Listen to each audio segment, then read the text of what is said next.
It's been an unusual week on the Korean-Peninsula, even against the backdrop of North Korea's usual run-of-the-mill provocations. Just a day after floating hundreds of large balloons carrying trash and manure to South Korea, the North test-fired an unusually large number of short-range ballistic missiles all at once early Thursday morning.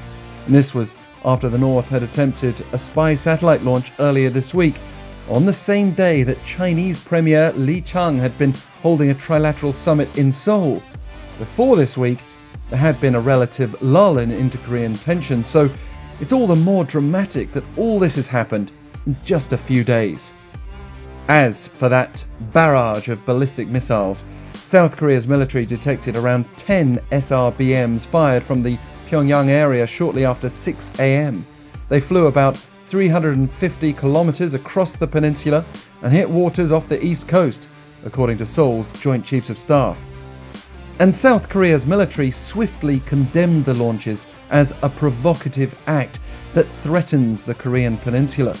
Not only is North Korea barred from testing ballistic missiles under UN Security Council resolutions, but the range of the SRBMs tested Thursday could pose a serious threat to Seoul and other key targets in the south, such as military bases. North Korean state media reported Wednesday that leader Kim-Jong-un had vowed an overwhelmingly stern response to South Korea's recent air exercise involving around 20 fighter jets near the inter-Korean border, which was in itself motivated by North Korea's spy satellite launch announcement. The South also announced Thursday that it had detected attempts by North Korea to jam GPS signals along the border for a second straight day, although the jamming attacks haven't apparently hindered any military operations so far.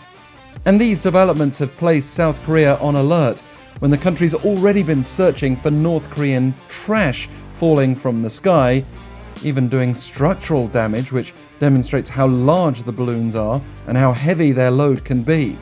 North Korean leader Kim Jong-un's sister, Kim-Yo-jong, issued a statement via state media Wednesday, sarcastically asking for Seoul's understanding, citing limitations in being able to control North Korean citizens from sending balloons across the border, essentially repeating back South Korea's response to activists floating anti-North Korea leaflets in the other direction.